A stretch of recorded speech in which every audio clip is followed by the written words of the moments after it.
It's going live, baby. Welcome and thanks for spending the next 45 minutes with us during your lunch break. I'd like to start by thanking Nick Lincoln for running this production and Tony Goodwin for helping produce and put together this live event. A little housekeeping note here, if you look at your screen, you'll see a Q&A section. Enter any questions you have during the presentation, and we will get to as many as possible at the end. My name is Micheal Goodwin. I'm the COO for Server at Work. I've worked in information technology for over 25 years.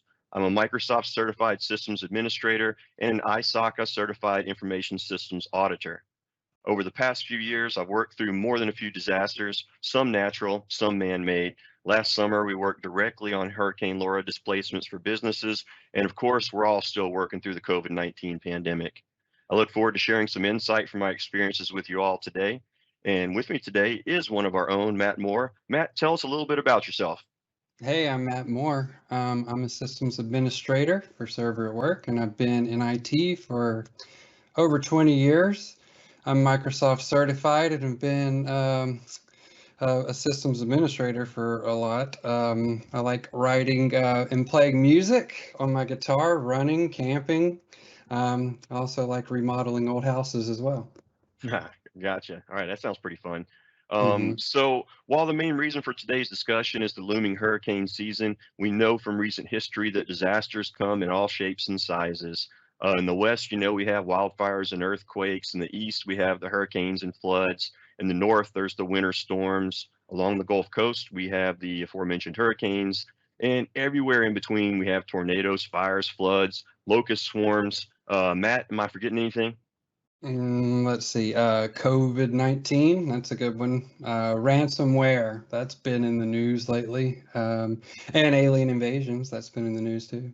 Yeah, of course, So, of course. yeah, Yeah. Yeah, it's yeah. coming. Why not? hmm So so all these disasters, as varied as they are, they create similar disruptions to businesses. These can range from loss of access to your physical office location, loss of equipment, loss of employees availability, and loss of services such as power or internet access. Yeah, it's true. And with these disruptions, you can lose the ability to provide services to your customers. And of course, when you can't provide services, you can't make money. And when you can't make money, you could lose employees and ultimately, possibly the business itself. So there's no argument to the importance of business continuity during a disaster, for sure. Yeah. Okay. So, where the easy answer to business continuity and disaster prep is to say, make everything work, even Mhm. during a disaster. But that often isn't financially feasible. So, we need to prioritize what needs to come back online and when it needs to come back online. But before we get started on that, let's talk a couple of terms that help drive the IT disaster prep conversation. Okay. So, first, Matt, let's talk about recovery time objective. And this is abbreviated as the RTO. The hmm RTO is how long your business can survive without a service or ability before it starts to significantly lose customers or money.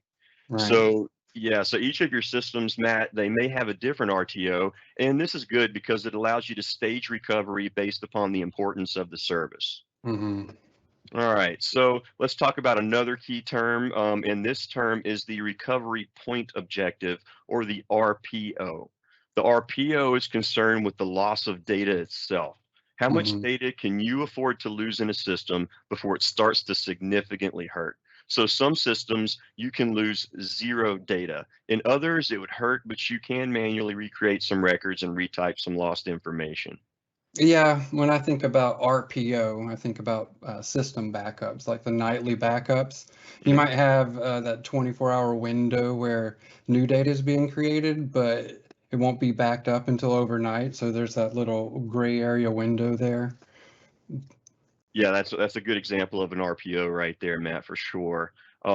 So with both RTO and RPO, the faster you need something back online and the less tolerance you have for losing data, the more expensive it is to achieve that goal. So there's a direct cost to excellent RTO and RPO, but in many cases, because of the industry you're in or the negative financial impact of downtime and data loss, you hmm must take great measures to ensure a super RTO and RPO. So, Matt, That's right. now that we are masters of the concept of RTO and RPO, Where do we start with our disaster preparation planning? Yeah, you start where any good plan starts. You need a document. You got to write things down. So it should be typed up, and you should teach it to your staff just like you teach other procedures. Even rehearse so everyone's comfortable with their role in the disaster plan. Gotcha. Okay, Matt. So I fire up Word, I start typing. What are the key areas that we want to cover in our disaster prep? All right, the plan as you see it, personnel. So break down the roles of your employees, who's essential, who needs to keep working during the disaster. It'll be hard to keep everyone working and productive, especially in the early stages of the disaster plan. Your money, where is it? Who has access? How can I move it around and how can I get more of it? Communication, that's really important. How will you keep your employees and your customers informed of your status? Who will reestablish communications and improve them so you can conduct your business? Your equipment for essential and even some non-essential staff, where will they get equipment to continue operations? And lastly, systems and data.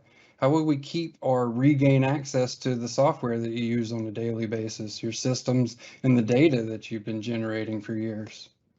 Yeah, so Matt, that list seems simple enough to cover, but I imagine it gets complex dealing upon the nature of your business.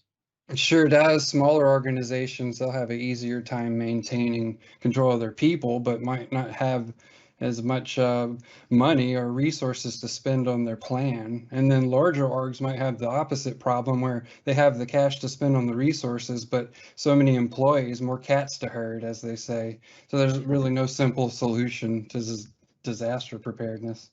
Okay, Matt. All right, so you brought up the cat herders. So let's start with them. We need to talk about our people. We need to Hmm. classify our various job roles in the organization. So we must identify who starts work and when during a disaster. If we get Hmm. everybody back working immediately, it could be expensive and maybe unnecessary. So typically during a disaster, ownership and the C-level folks, they need to keep working, right? Hmm. Um, Management stays involved and it's very helpful with communication and keeping track of their people and customer needs. HR is always important. And of course, you mentioned money. There's accounting. We need to keep that money flowing. Hmm. Yeah, but often immediately following a disaster, many of our employees can be classified as non-essential to the immediate disaster recovery. Some may not need to return to work until what is called business as usual, and that's when business resumes normal operations. So it's important to classify job roles because this can impact the cost of business continuity and the order that IT services need to be restored. So thinking about the prioritization of restoring services if they go down. Yeah, that's true. Am I non-essential, Michael? Is that? No, Don't want nobody you at to server at work hurt my is feelings here. non-essential. It Okay, can't well, hurt good. feelings. So let's have this at the management level discussion. Okay, so yeah, operations cover your back office where you get things done in your business. And in business, nothing gets done without money. So we know that. So you got to start following the money. We can start with access to your bank accounts. This is an easy one. Like, make sure you have a safe way to access your banking passwords. If your passwords are just on your computer and your computer just got wet from a hurricane water, then you don't have access to it, and you'll be in a bind. Yeah, so Matt, last month we talked about using LastPass or any of the really good secure password managers that are out there to store and to share your passwords. So this could come in very handy in a situation like this, right? Yeah, that'd be perfect, actually, in this situation. Gotcha. Okay. So we also need to worry about payroll. I know you're always worried about payroll, Matt. So let's That's right. address that. So how will we be able to pay our people? Make sure you have access to your accounting system and payroll system. So that's a must. Hmm. If you use third-party ACH software and you have a bunch of employees, make sure you have access to that ACH software as well. That's I right. know all of you payroll people, the thought of having to type in direct deposit info for 100 employees, that makes you very sad. So you don't want that. It's And if you true. need those paper checks, we still need some of those paper checks. Make sure that they're stored in a lockbox. Try to limit who has access to those checks. Maybe just one accountant needs to have access to those. Yep. You also want to make sure you can continue to receive payments from your clients. If your office is closed due to a disaster, mail service probably isn't running. Most accounting systems can integrate with an online payment system. Online payments can help you keep the cash coming to your business, so that's a good thing. The Yep. same with your vendors, though. If you want to continue making payments so your supply chain doesn't get behind either. If you rely upon paper and the mail to get your invoices, that might be a big problem. You can set up an accounts payable email distribution list and update vendor accounts to email your invoices. And a bonus, with your invoices already electronic, they're easy to file and store in the cloud. Okay. So if we take care of the money, then the money will take care of us. Right. All right. Gotcha. Okay. Well, what about office locations that rely upon paper files and filing cabinets? What can they do to prepare for a disaster? It's always a bad idea to mess with people's red stapler. Yeah, that'd be the last straw.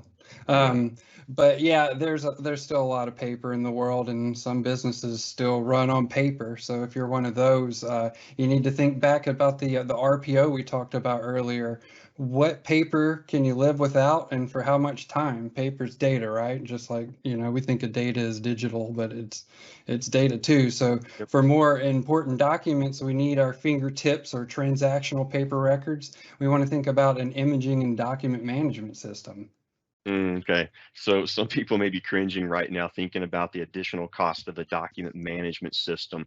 But Yeah, yeah, but there are some cost-effective solutions for imaging. Something as simple as scanning to a SharePoint online document library can make your business more resilient. And you can use the scanners that you already have, and the Microsoft 365 licenses that you probably already have can give you access to set this up.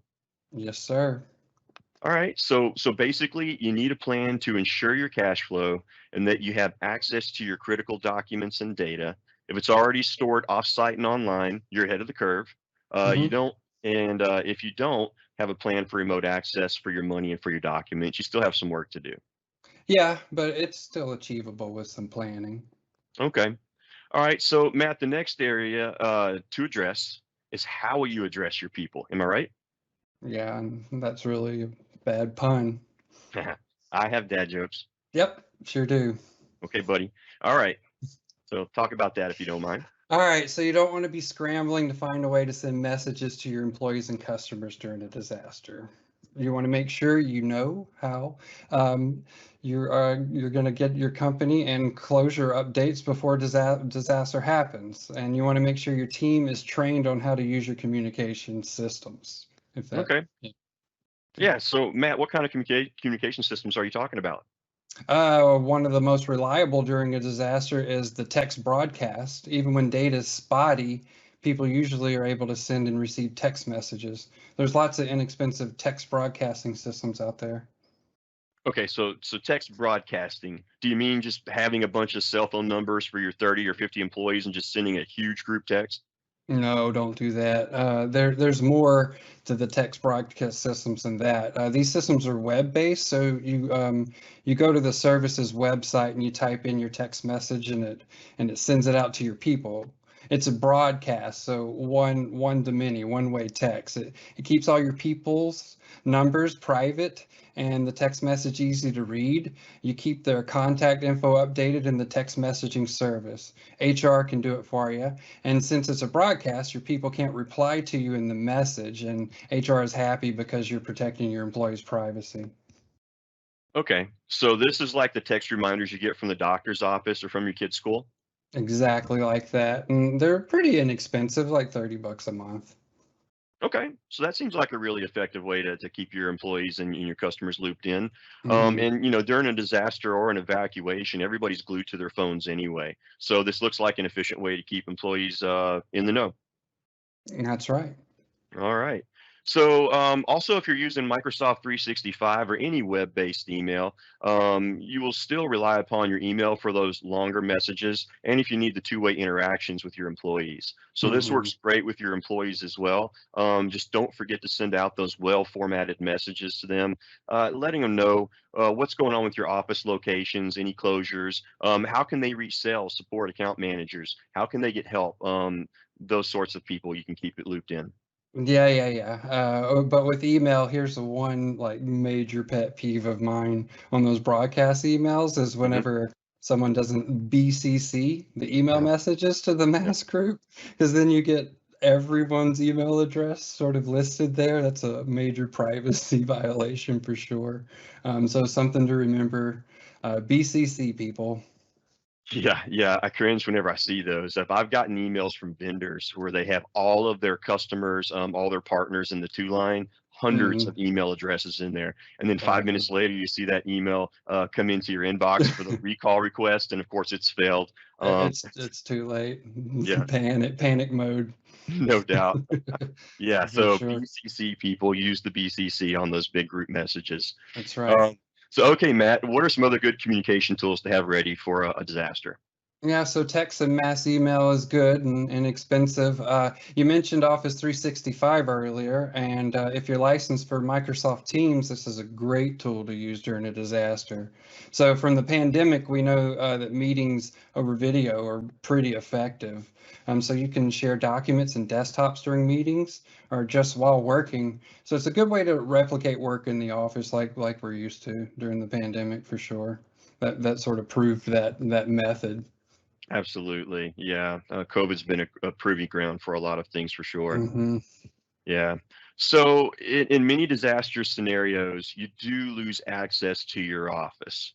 That's right. And if we all close our eyes, everybody close your eyes. Hmm. Matt, close your eyes. Got my eyes I'm closed. sure, yeah, I'm sure you can picture all those phones ringing at all those empty desks, Hmm. assuming there is still local phone service. Matt, what That's can we right. do about all those missed calls? So can I open my eyes yet? Yeah, go ahead. Go ahead. Okay. Well, yeah. Hopefully you have a cloud phone system and your dial tone and extensions can be routed anywhere with a cloud phone system at the click of a button. So you're not stuck needing to be physically at your office whenever it's under like 5 feet of water or Oh whatever may gosh. have happened. Yeah. Yeah. So what we find sometimes is the phone system's in the cloud, but the users don't have that mobile app on their phone to answer the routed calls. So what you need to do is talk about your phone system right now. Make sure everything works and employees have their mobile phone apps ready to go. A down phone system should be a non-event these Yep. days. Absolutely, absolutely. So, but what if you find out your phone system doesn't have this call routing capability? Yeah, that means you have to call the phone company and say, Ugh. "Hey, please forward my phone to my essential employee's cell phone so they can receive all of the calls all the time." It's not the most ideal solution, but it's definitely doable. Yeah, I remember back in the day, early hurricanes, having to do that, where it's just like one unfortunate person gets selected to basically be the old timey operator and route everybody's phone calls. Yeah, I wasn't. I'm glad I wasn't that person for sure. Yeah, no doubt. And so, as I recall too, setting this up, the remote call forwarding that you're talking about, it's an order put in at the phone company. So this can take days to get this set up. It So sure can. yeah, so if this is Sometimes, something, yeah. yeah, so if this is something that you need probably need to start calling them now just to make sure at least that service is already ready on your phone system Yep, or your phone line. Yeah, that's totally true. Preemptive as you can be. yeah. So Matt, here's a tricky one, okay? What about your physical assets? So I'm talking about your computers, your servers, your office equipment, the tools and things your business physically uses to operate. Yeah, that's pretty tricky, all right. All the online measures don't amount to much if you don't have a keyboard and mouse and device to bang away on. Yeah, Yeah, one of the easier solutions is company laptops. Make sure key personnel have access to those laptops. It's preferred to have company laptops for data security because they'll be already set up for remote use. Security can't be stressed enough here. It's during disasters that company data gets lost or breached during a lacks of security. So your personal laptop is going to be in high demand with your family and not as secure as a company laptop that's the company provides for you. yeah. So the preference is to have obviously a company laptop. Mhm. But if you prefer to work from a desktop at the office, this sounds like a wasteful expense having extra laptops set aside for emergencies. Yeah, if you think about working online, you're mostly going to be using web browsers or remote desktops. You don't need a big, expensive, powerful laptop to make it work. in cloud computing, the work's being done by the servers you're connected to, right? So the laptop needs to have minimal features for you to work. It's, sort of just like a screen to the cloud servers. Okay. Yep. So that I guess that can be kind of cost effective, and the cost of not having it could be much greater than having those company laptops. But Mhm. what do we do if we are in a bind and don't have a company laptop to work remotely? So yeah, there are some companies who depend on their employees to use their own personal laptops during a disaster. And you still need to have some guidelines for your employees to follow, though, when using a personal laptop. Remember, they'll be accessing your data from their personal device, and that brings a big risk of data loss or introduction of a virus or ransomware. Yeah. Okay. So if they're using their personal devices, can you give some examples maybe of some kind of guideline or something that we could put out for them? Yeah, they need to make sure that they have antivirus installed. It can be personal antivirus, but it needs to be from a reputable company. They should use a VPN client like NordVPN if they're on a public or Wi-Fi network, and probably hotel Wi-Fi. Log out from websites and software after every use. Don't save files locally on the laptop and keep them stored in the company cloud. Don't save passwords on the laptop. And the tough one is temporarily stop sharing personal laptop with the rest of the family. So treat it like a company laptop during the disaster. That's gonna be a tough one, but yeah, I kind of I get where we're going with that. Yeah. Okay, so Matt, we've talked about people and we've talked about money. We've talked about equipment and communications. What's left in the checklist? Systems and data. Right. Okay. So this is the good one. So systems and data. So here we're Mhm. talking about the business applications and files stored on our computers and servers, right? That's right. We all need those network shares of files, our QuickBooks accounting software, our medical record system, our engineering project management application, our CAD drawings, our inventory software, our media, pictures, video, yeah, that we've been Okay. working on. Okay. All right. Yep. Yep. Yeah, Yep. Okay. I got you. We get the just so picture. much stuff. Yeah, All the that it stuff. could So we need be. access to our stuff, to our Hmm. data and the applications that make our business run and provide services. If that stuff is web based, though, we're in good shape, right? Yeah, that's right. Just make sure whatever remote device you're using from hopefully a company laptop has those web-based applications saved so you can easily access those sites and have your password stored securely in something like a password manager. Okay. And we mentioned a few minutes ago, if you're working from a public network, like a hotel Wi-Fi or from a coffee shop, you're going to want to use a paid VPN software like NordVPN. Yeah, I think at this point we should all be pretty paranoid about data security. So yeah, when operating off a public network, use a paid VPN client. I stress paid because there's some free ones out there, but they don't guarantee your data security and privacy like the paid services do. Okay, so I have QuickBooks Online. I use Hmm. Microsoft 365, and all my documents are stored in SharePoint Online and OneDrive. I use a Hmm. password manager. I've got a paid VPN client, so I have all my web-based applications and passwords secured. So I'm good to go. Yep, that's it. We're done. Awesome. That's Okay. Thanks. Oh, just kidding. Just kidding. Just kidding. That may be good for some people, but we know that this scenario only describes a small percentage of businesses. Most yeah. still rely heavily upon servers and network shares for more complicated applications, and they don't run in the web browsers yet. So, Mm. Matt, what do the server and application based businesses do for disaster prep? Yeah, so we have challenges here. You've lost your electricity, you've lost your internet, your office equipment may have been lost, maybe even your whole physical office is gone. And your people are all scattered in 5 states. You That's just saw right. a Facebook post of your CFO at the Magic Kingdom with Mickey Mouse ears on their evacuation. How do you get your essential staff access to the systems they require to meet your business recovery point objective and recovery time objective before it's too late? Yeah, so your RPO and RTO really determines how aggressive you need to get with your disaster plan and recovery solution. If you have a huge tolerance for RPO and RTO, then you don't need to take much action beyond ensuring that your systems are backed up in the cloud and in case everything's lost. If it takes days or weeks to get access to your office, you can live with it. So have fun at Disney World. Okay, but what if you need to get some systems back online faster? Well, it depends on how fast, what's your RTO and RPO. That's why you want to write out your plan first so you can figure out what that is. Okay, so let's go through some scenarios. All right, you ready? Yep, let's do it. Okay, so scenario number one, you have a high tolerance for RTO and RPO.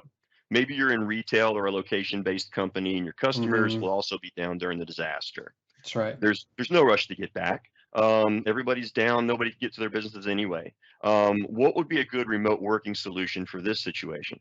All right. Well, you don't need anything high available, right? You have a long RTO and RPO, so you just back up your data to the cloud in case the server or computer gets wrecked. Then you can restore it to hardware later and get back going again. Maybe redirect your phones, and that's about it.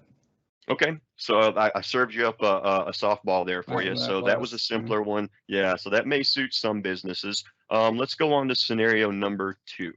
All right. So, what about a situation, Matt, where I have a few key personnel who may need quick access to the back office system? So hmm maybe I have accounting and some management who need access to systems, but the bulk of my employees, they don't need to rush back to work immediately following the disaster. Okay, so you'd still forward your phones. You'd still also want to do text broadcasting and use your email system to keep employees and customers in the loop. And you may want to use Teams and do some SharePoint for the back office work. Okay, but what about your more essential personnel, your payroll, your accounting, your HR, your MATs who are very essential, management? They need to keep working during the disaster. They can't be down. That's right. We could complement the highly available systems I noted just above with a backup appliance that not only backs up servers and systems into the cloud, but can also run directly from the cloud virtually during a disaster. Okay, so this virtual cloud server, so this would have a good RTO and RPO? Yeah, it sure would. It covers both your essential staff. The recovery point could be minutes, literally, right before the office went down.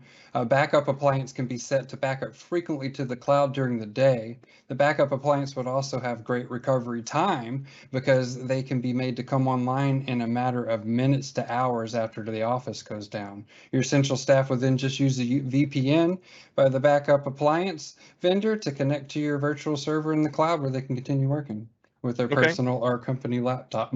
company laptop, that's right. That's right. Okay, so this sounds like a great solution. Why wouldn't you just want all of your employees to work remotely on a solution like this?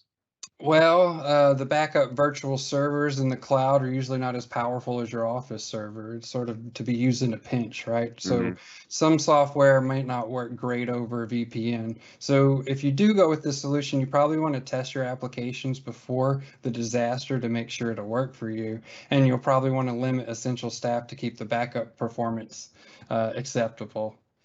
Okay, so this is kind of a limited use for folks to kind of get the essentials back working quickly and everybody else have fun at Disney, right? Yeah, it's definitely doable. Okay, so let's go with the last scenario here. This is scenario number three. Okay. So, what about a situation where a business has a low tolerance for downtime? So, you'll often see this in healthcare, finance, other industries where services need to stay up 24/7. Yeah, now you're looking at some private cloud network solutions like Azure, Microsoft Azure, or Mhm. Amazon, as you've probably heard it called as AWS. Okay, gotcha. So, for these people, you'd want to use a private cloud built with your servers and applications in it, and then you would use remote desktop services and applications for your employees to log in and continue to work.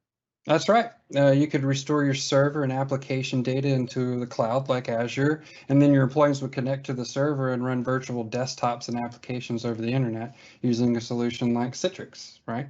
Or Yep. Microsoft Remote Desktop. We've heard of those. This can be scaled up quickly to enable your employees to work remotely during a disaster, and it's secure and it runs really fast. So, like a server in your office, you know.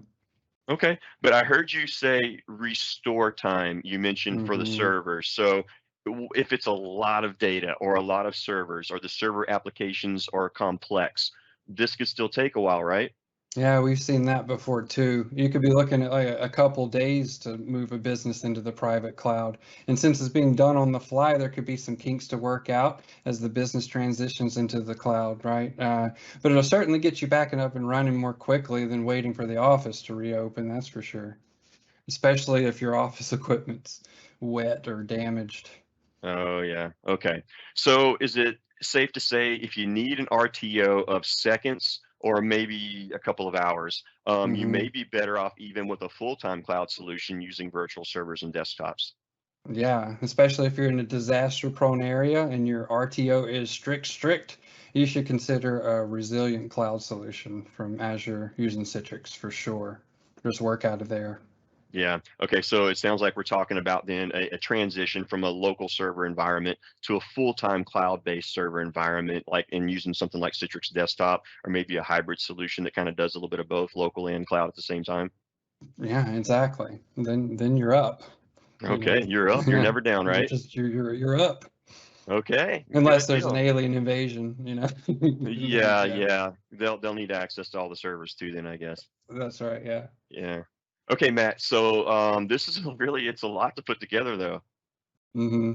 It really is, but really just start out with a plan, like we said. Put your pencil to the paper and remember to focus on what we talked about, right? Personnel, money, communication, equipment, systems, and data. So you think RTO and RPO, right? Yeah, absolutely. So just you address your areas in the disaster plan. You mentioned the RTO and the RPO. Those will start to come into focus as you work on those five key areas that you're talking about, and those will drive to the solutions that you need for your business continuity. It just all starts to click when you talk it out to see exactly how your business should protect itself. Yep. Okay. Well, that's awesome, Matt. Well, so look here. Hmm. So we've got a couple of extra minutes, and it looks like we've got a few questions that got asked.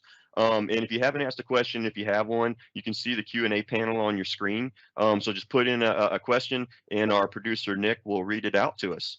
Nick, can you? It looks like you said we had a few questions. Yeah, yeah, we sure do. Let's see here. Does it take a long time to build a private cloud solution? Okay, well, I can take that. Yeah, it can for complex environments. So the preference is to have at least a warm site in a private cloud for disaster preparation. A warm site's where you have a minimum set of servers in the cloud and they're ready to go, right? You can keep them shut down to save money, and then during a disaster, you spin them up and then restore data and you're ready to go. But even this could take a day or so to get going. It depends on your RTO and RPO once again. And I mean, how much data do you have, right? Mm-hmm. So, Yep. Okay, Matt, thanks for taking that one. Michael, you're being voluntold for this one. What is NordVPN? Okay, yeah, we talked about that, and we don't have stock in NordVPN, but maybe we should. So it's a commercial VPN product, right? And so VPNs, we've heard that acronym for a long time. It stands for Virtual Private Network. So if you think about it, it's a data encryption service. So it encrypts data as it leaves your computer all the way through the internet until it reaches the destination.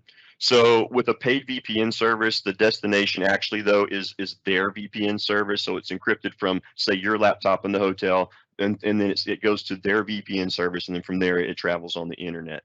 So this is really important whenever you're thinking about hotel Wi-Fi, any type of Wi-Fi network, but especially hotels and public networks. And that's because there's a brief moment as the data is leaving your laptop or device and it connects to the access point there where it's actually not encrypted. Like it's hmm not encrypted at all, even if you're on an encrypted site. And then once it gets there, it's encrypted. Well, if you're using a paid VPN like Nord, it actually encrypts that naked point there. And so that prevents, like if you got a hacker or somebody on the hotel network, especially during disasters, the bad people come out, right? And so they're hmm sitting there with these scanners listening for the wireless traffic going, and they intercept the traffic during that vulnerable time as it's going to that access point. And so they could get like your bank account information, things like that if you're typing it in. So again, something like a NordVPN or any reputable paid VPN service will encrypt it during that jumping point too, so that you're safe all the way through. All right, so if I'm at Starbucks, don't do any work or banking. Got it, unless I have a paid VPN. Yes, All right, correct, all correct. right.